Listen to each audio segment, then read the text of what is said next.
What is up, everyone? Brandon Ferst, aka First Report, representing the First Off the Bench podcast network. Everyone comes off the bench. We are first. Welcome into another edition of the Changeup. We break down everything Major League Baseball has to offer. With me, as always, my co-host Bryanna Winner. You can find Bryanna at bwinner12. How you doing today? I don't know how if you love golf, I don't get it. Like it took out all of my energy these last 2 days, and I even overslept getting onto here. So it's I'm just ready for baseball. Yeah. At this point, I just want baseball. Yep. So the high school state golf for Bryanna, let's just say high school golf, state golf won. But we're here, and a little The high school sports year in general won. Yeah, that's what I'm going for. So, but that year has ended. Congratulations, all the graduates out there. But yeah, it is time to break down some of the news going around here in Major League Baseball. It's been a week or two since we talked to y'all. A couple notable things have popped off. We'll talk about that, and of course, we'll break down. Bryanna will take care of the Angels. I will look at the Padres, and then we'll have our 3 up and 3 down for you as always. But we're going to start with an oddity. About a week and a half ago, the Cincinnati Reds, as if their season could not get any more, I don't want to say pathetic, but any more ridiculous than it already has. They become the first team since 2008. I was very surprised it's been that recent. And it was the Angels, but we're moving on from that. Back in 2008, to the Reds lose a game without giving up a hit. So an 8-inning no-hitter for the Reds, a fielder's choice in the 8th inning for the Pirates is all they needed, and they win that game. The Reds struggles continue. Just looking over the standings, it's not gotten any. Well, I guess technically it's gotten better, but they are 14-30. A cool 14 games behind the Brewers, and we are not even 2 months into the season. But obviously for the Reds, the whole season's been a joke, but that one game, what can you do? Bad offense, the definition of zero hit support in that point. But Bryanna, what are your thoughts? The Reds continuing to kind of, let's say, lower the bar on their season. I mean, there's a reason why we've retired them from the down list, although today was probably their saving grace, but still. Yeah. Hung a 20 spot on those Cubbies today. As my coach always said, look, a 1-0 win or a 20-5 win, it all counts the same. But yeah, the Reds take care of business. They definitely put some runs on the board. But yeah, this historic game, it's really unfortunate. Obviously, Hunter Green goes, I think 6 1/3, I think it was 6 1/3 no hit, and then hands it off to the bullpen, who do their job as well. Obviously, there were some walks thrown in, and then that fielder's choice that brings them in. But the Reds in a lot of trouble. 14-30. Wow, they're only a half game worse than the Nationals. I just realized that because I actually read the Nationals record thinking that was them. But anyways, yeah, the NL Central, very top heavy. Milwaukee and St. Louis really leading the way. Pittsburgh, Chicago, and Cincinnati are going to fight for the scraps in that one. But other news, this was actually kind of cool. I enjoyed this. And both of these situations were in heavy blowouts for the Cardinals, but we saw the debuts of Albert Pujols and Yadier Molina on the mound. Obviously, Bryanna has seen Albert Pujols with the Angels for quite some time. I don't think she's ever seen him pitch. I'm pretty sure that was the first time he ever got on the mound. But Bryanna, what are your thoughts? Yadier Molina and Albert Pujols going out and getting on the mound. I mean, it's a little fun. It's just one of those situations where you want to maybe save your pitchers because you're winning so much, and maybe giving the other team just a slight little chance, with the exception of that Angels and Rays one. Yeah. Hey, Rendon tried. He actually did try. That was great. I loved it. He actually did try, though, to not hit anything, and yet it still went out. There's nothing you could do at that point. He at least tried. Yeah. In these cases, they were just trying to make them like trying to help them just a little bit, but also not waste their pitcher's arms. Yeah. I think it was like 18-4 in one game and like 10-0 in the other, essentially games that, I mean, obviously I think both of them gave up 4 runs. I don't know if anyone was warming in the bullpen, but I'm sure if it got a little closer, you're not going to let Pujols go out there and, get the job done.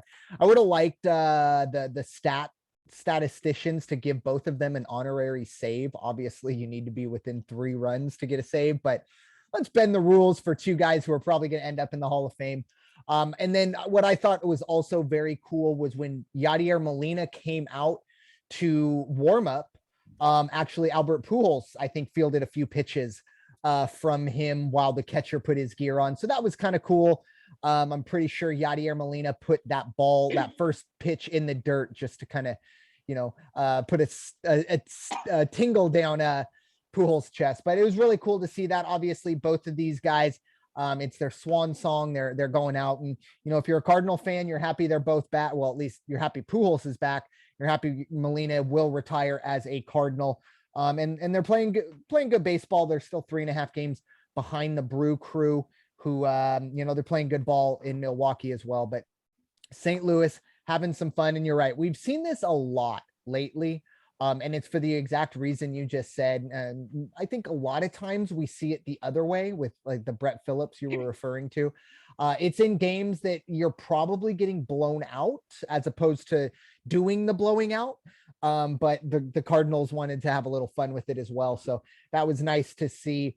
I would expect to see more of this going forward. Obviously, Brett Phillips, I mean, it seems like once a month he's coming into a game.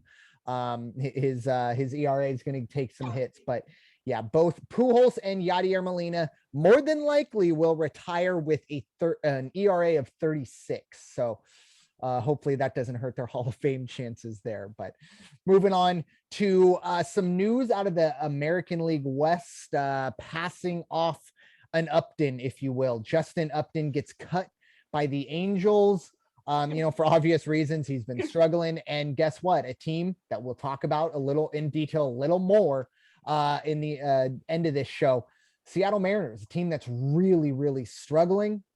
Well, they go out, they try and get, somewhat of a spark plug. I don't know if Justin Upton is the answer, but he is for the moment. Bryanna, you obviously saw Justin Upton for the last 2 or 3 years, I want to say. I don't think you were heartbroken when they released him, but maybe, who knows? What are your thoughts on Upton going from the Angels to the Mariners? I definitely wasn't, just because of how bad he was struggling, especially just the entirety of last year. And he got cut during spring training just so the Angels didn't have to have him on the roster. I mean, it's good that Seattle picked him up. Maybe if he's not like gonna help hitting wise, maybe just put him in the outfield, just maybe for like an inning or if like somebody gets hurt. But I mean, he's still a good baseball player. He's just getting up there in age and he's just starting to struggle, and it's starting to show. Yeah. And I think it really shows kind of the yin and the yang of these two teams. And I think maybe the Mariners needed some leadership. Exactly. Get in there. And that's a key point too. And it's similar to kind of what the Padres did with Robinson Cano. Obviously, the Padres are doing a lot better than the Mariners, but Upton coming in, I think, brings a little bit of accountability to that locker room. You have a veteran presence there. That is a very young team, and they're struggling. Like I said, we'll get to it here in a bit.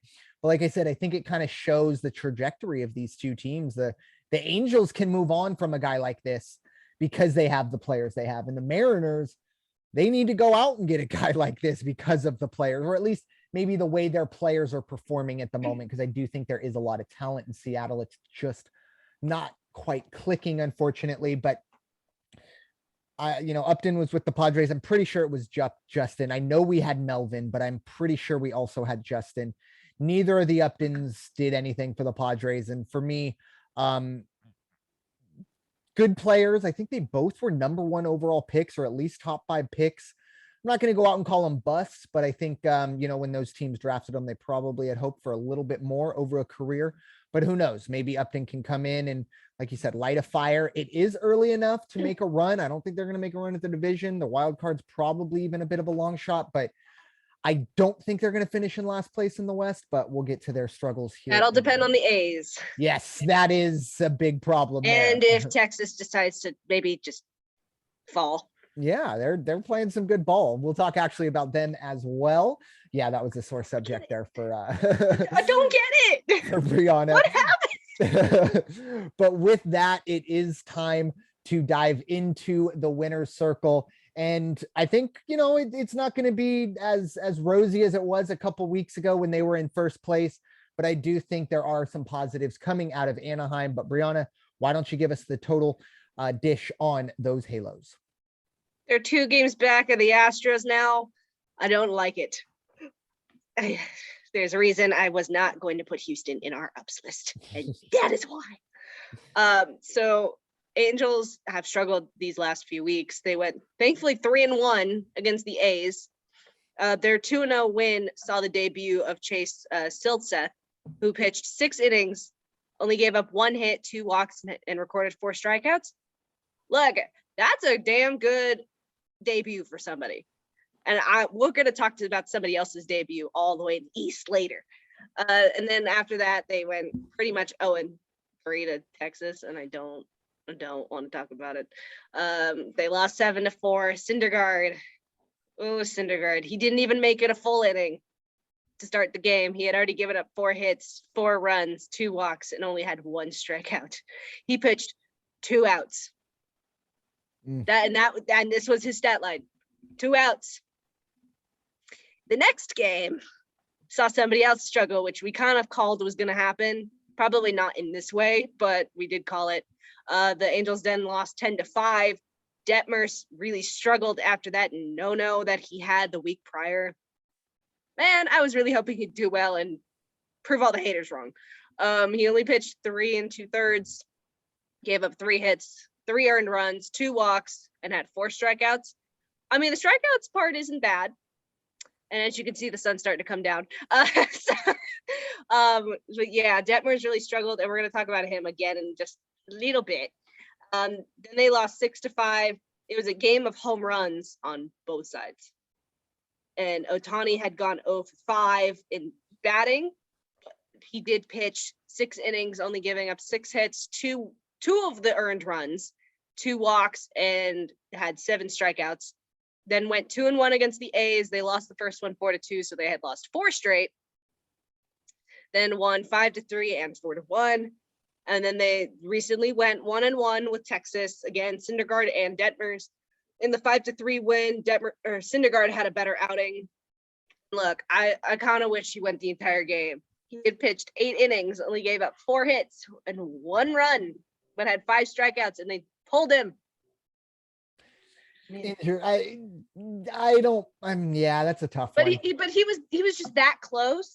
Yeah. So that's my point. If you're gonna just send him out for 8 innings, if he's not struggling, let him go the last one. So does that mean they were down 5-1 going? Or I'm sorry, they were up 5-1 going into the 9th, and then the closer gave up 2 runs. I would need to look. Oh, no worries, you're good. Because in my mind, if you're for Syndergaard, if you're up 5-1. And you're Joe Madden, and believe me, he forgets more about baseball than I'll ever know. But you know, if you're up so they were up 5-1 going into the 9th. And in the 8th inning, that 1 run came off a home run. Okay, so maybe that. And then 2 runs were given up in the 9th. Interesting. So I would have to imagine the home run maybe. Oh, Loop. It's Loop. I call him Soup, but Loop, yeah. And he only gave up 1 hit during that time, 1 walk and 1 strikeout. That first run was a home run. The next one was a double that scored Calhoun. Gotcha. So Mr. Cole Calhoun, you were an angel. Come back. But yeah, so they were only up 5-1 when Syndergaard got pulled, and then the relief pitchers gave up 2. So in that case, you leave him in. If he's not showing any signs of like some serious struggle, you leave him in.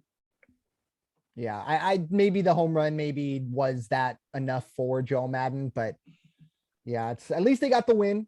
I'm sure Syndergaard would have liked to get 3 more outs. That would have been a nice little complete game. Yeah, and then yesterday they lost 7-2. It was another Detmers struggle. He did go 6 innings this time. He gave up 5 hits, 5 of the runs, 1 walk, and had 3 strikeouts. Yeah. Yikes. And to be honest, when you gave me the stat line in his first game after the no, I mean, it wasn't terrible. It's not a very long. It wasn't a very long start. But yeah, obviously Syndergaard. Let's get out of the first inning, big guy. But that's a nice bounce back. I mean, if you're an Angel fan, it's going to happen in baseball. You're going to have it. I mean, I think Darvish had one of those. He recorded 2 and outs. If you look at Yahoo Fantasy, a lot of teams have been like over 3,000 teams have dropped Detmers, and I'm like, nope, I'm sticking with it. Wow. Yes. Look, he had a no hitter, and he struggled in 2 games, but his pitching stats are not that bad. Yeah. At this point, it's just the offense not kicking in. It's not Detmers. It's the offense at that point. Yeah. So I'm sticking with him. I like it. And why not? I mean, speaking of that, person finally got rid of Paddock. Oh, good. Yeah. Chris Paddock done. Yeah. Done for the year. Sorry, Chris. Go wear your cowboy hat at Walmart or something. Anyway. Yeah. So coming up for the Angels, they're having their series with Toronto starting tonight. It is Thursday, May 26th, up until Sunday. And then next Tuesday through Thursday, they're going to have the Yankees. Oof. It's gonna be a rough series. Tough. 2 really good teams coming in or going. Specifically that last one. Sorry. Yeah. So that's gonna be a rough series. Yeah. Well, or they go out, they win 2 out of 3 in both of them. You're gonna feel good about yourself, but it's gonna be tough. But right now, good baseball. Yeah. So hopefully they can make up some ground on those cheaters out in Houston. I know that will make Bryanna very happy. I think you have Downs next week. So if there's any scuffling from the Astros, you can bet. Oh, they're going in. Yeah, you can bet. If you give Bryanna, I haven't seen who they have though. No, we'll see. More than likely, I think they should be okay. But yeah, I'm just warning everybody. They get swept this week. Get ready, folks. But with that, time to talk a little Padre baseball with myself. It's been a good 2 weeks overall. Since we last spoke, roughly. Unfortunately, this last series with the Brewers, the bats just are gone. I don't know what's going on. They lose the final 2 games to Milwaukee, 4-1 and 2-1, which is that's tough. Yep. If it would unmute, I just looked at the Astro schedule. Oh yeah. It's not going to be any better for me. Oh, okay, fair enough. It's the Mariners and the A's. Oh, goodness gracious. Yeah. Okay. Well, maybe in 2 weeks when Bryanna gets the Downs on the flip side, maybe then. But yeah, I doubt that's going to happen. But yikes. So, some cupcakes. Come on, Mariners, pick it up.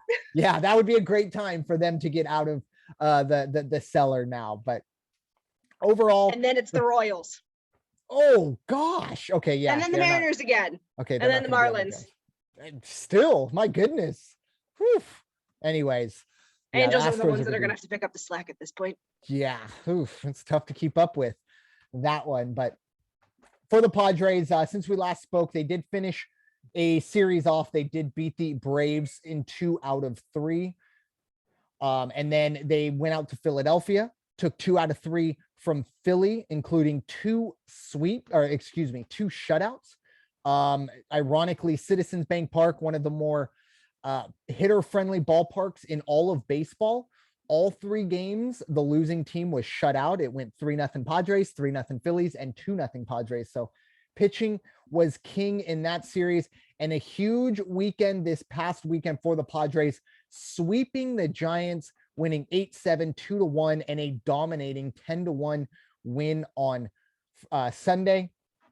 Feeling great, looking good, even went into Monday when they didn't really hit the ball too well, but they did enough. They got it to extra innings, and they win it in a walk-off with the rookie, Jose Azocar, with a walk-off single. They win 3-2, feeling great, and then lose 4-1 and 2-1 to the Brewers. Brewers have very good pitching, but the Padres' approach at the plate is really troubling to me right now. A lot of strikeouts, not looking at a lot of pitches, not a whole lot of walks. And that's something I think they really have improved on over the last few years, minus this past, 3 games Overall, however, you do have to still be optimistic about the Padres. They are 28-16, a game and a half behind the Dodgers, who at the moment are the best team in win percentage wise in the National League. Have a 3.5 game lead on those Giants. And that's kind of what you want. You know, you win the division, that's great. But I've always said we need to finish second and we'll make a wild card. And that's just fine with me. I don't think we're better than the Dodgers. And unfortunately, it's showing. The pitching has been, I mean, pretty immaculate, just being honest. Mackenzie Gore, the rookie, the top prospect, a lot of people talk, you know, he fell off for a bit, blah, blah, blah. He is looking good, 2.02 ERA right now, but the ace of this staff undoubtedly is Joe Musgrove. And you could make a case right now that the Padres, if the season ended today, I hate that saying, but I'm going to use it right now. The season ended today, you could make a very good case that Joe Musgrove is your Cy Young and Manny Machado is your MVP. I think the Cy Young is a little more up for argument, but Manny Machado has been really unstoppable, even with the struggles that have been going on. Just pulling up the stats right now. Only two players with a 300 or better average are Manny Machado and Eric Hosmer. Manny Machado hitting 361 thus far. He has an OPS of 1.0 or 1.027, which, you know, normally 7.75 that's essentially going to be the MLB average. He is well above that.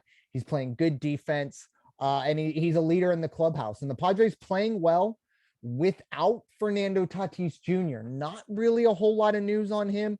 Everyone's just playing the waiting game, but we do, or, you know, by reports, you would expect to see him back, hopefully within the next month, maybe post All-Star break. Post All-Star break would probably be the last or the late edition of it. Hopefully they can get him back middle of June, maybe early July. But for the Padres, playing good ball, if they could hit with just a little more consistency, change up that approach, work some walks, work some counts, make these pitchers work in certain situations and not make it easy on guys.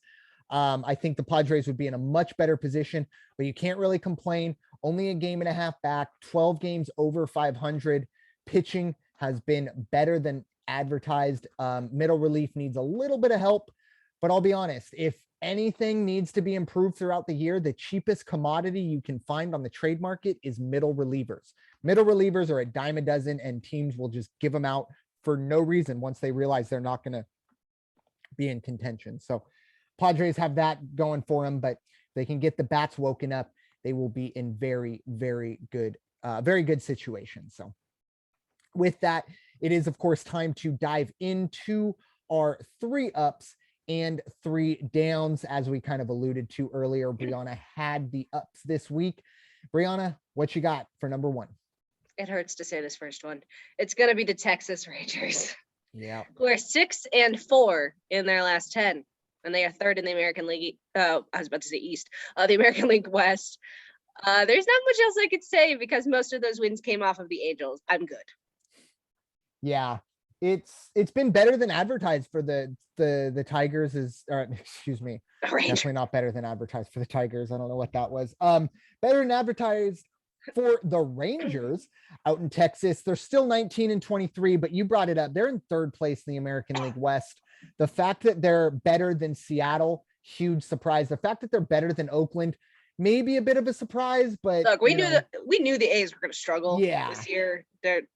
I think last podcast we tried to name 2 A's and we couldn't do it. Tony Kemp was the only pretty much. one. Yeah. So that kind of tells you there. But yeah, if you are a Ranger fan, I just lost my standing notes. Okay, there we go. If you are a Ranger fan, you do have to feel good. They're getting some good production. Obviously, they put a lot of money into that team. Marcus Semien, goodness gracious, for the money he's getting paid, he might make like $1 million per hit this year because he is really, really struggling. But overall, the Rangers 6-4 in their last 10. You got to kind of like it.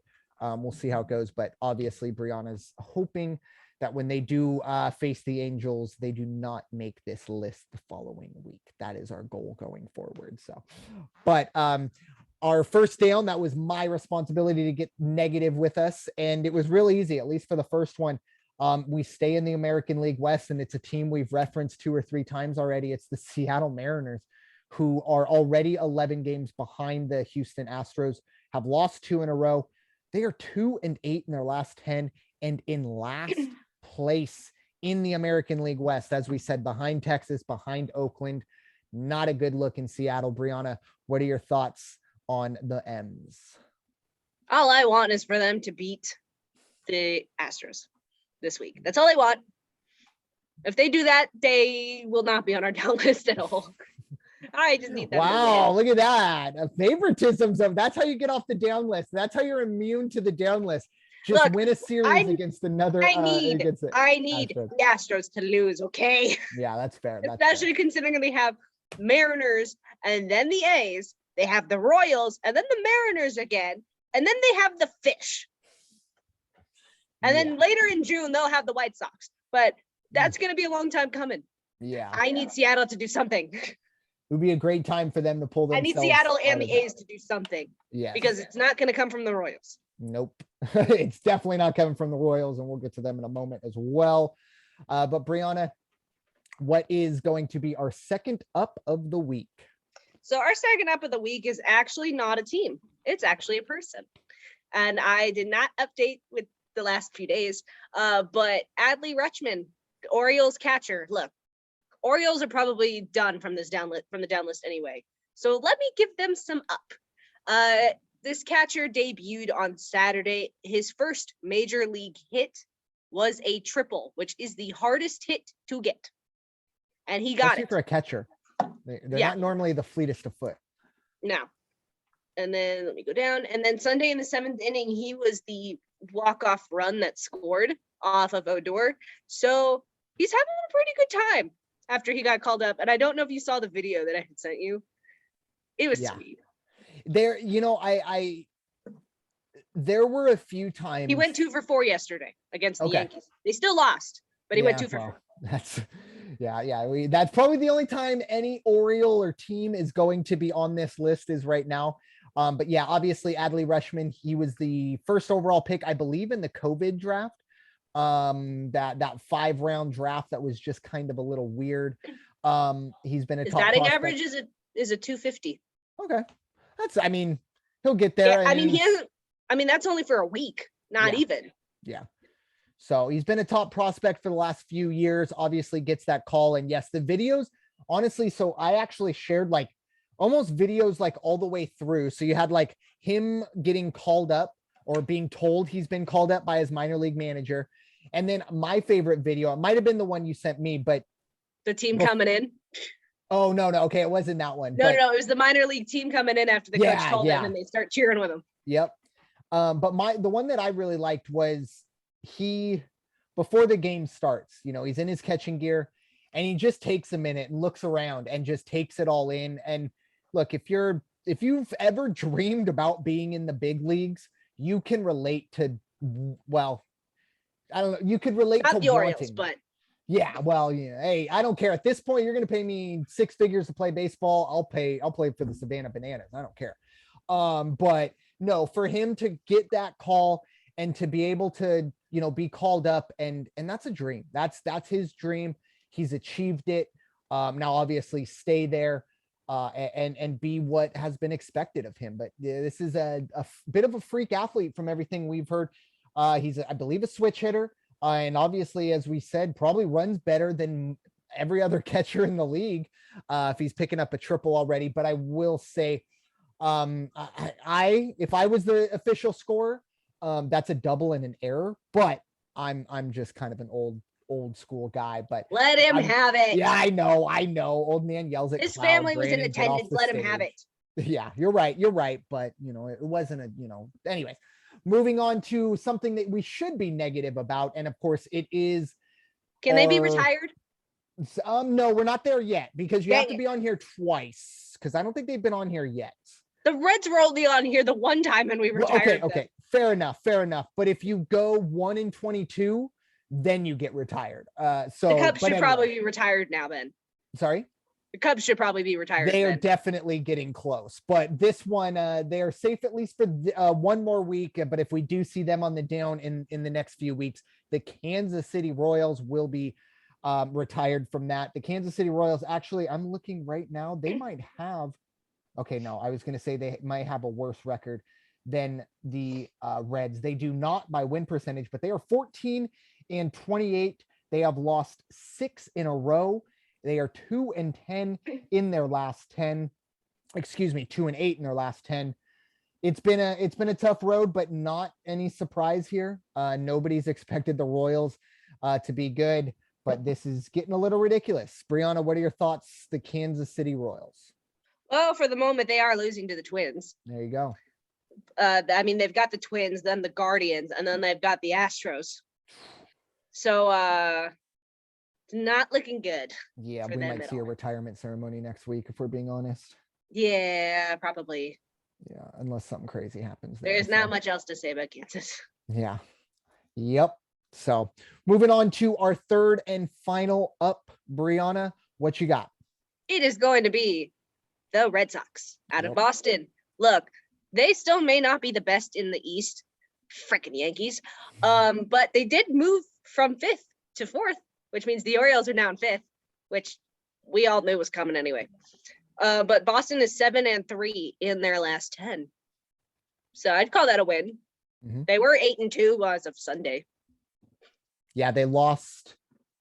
They were, I just had it. They are at this moment, and it's only the bottom of the second. They're already up 6-0 on the White Sox. 7-3 in their White Sox are 10. Just struggling big time. 7-3 in their last 10 for those both Sox. So, they are 10.5 games behind the Yankees, but I believe the Red Sox were on our down list a week or 2 or 3 weeks ago, and they were already, 10, 12 games behind the Yankees. And, there was some panic going on, but I think this team's starting to figure it out. I don't think they're going to win the division. I'm not sold on Toronto fully yet. I think they could get up into third. Could they sneak into a wild card? Sure. But I don't think this is a team that ends up winning the division the way the Yankees are playing. But Boston is definitely on the right track. Still a lot of time. Sorry? Still a lot of time. Those Yankees could get hurt. You're right. Like they normally do. But I am not going to bet on that. I would say second place would probably be their ceiling.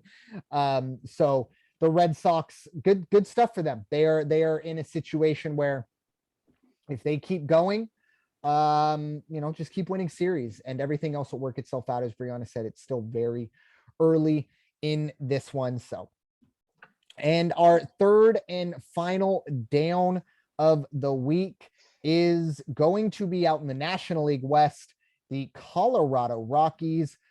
They are 9 games behind the Dodgers. They're only 20-23, by far the best record of anybody on this list, but they are 3-7 in their last 10. And as we said, they are in last place in the National League West. I mean, the Arizona Diamondbacks, folks, are 1 game above 500 right now. Like that's crazy to me. But anyways, I had higher hopes for the Rockies. It's not really coming together for them. They started out hot, but they have struggled. They have a -33 run differential, which is by far the worst in the West. Bryanna, what are your thoughts? The Colorado Rockies struggling. I mean, hey, they only have 1 win more than Texas, and they still played pretty much the same amount except for that 1 game. So you can't say that. But they're 3-7 in their last 10. No, I meant the record part. Oh, okay. Oh, I see what you're saying. Yeah, they're only 1. Well, they're still better. But anyways. The Rangers are 19-23. The Colorado Rockies are 20-23. They only played 1 game more. But that 1 game, that 1 extra game, went into the win column. I had better hopes for Colorado. But it's looking like it's 2020 all over again, where they started off really hot and then just face planted. Yep. I had high hopes for them, though, at least to be better than the Diamondbacks, which could still happen. Definitely. But at least they're not the worst record in the National League.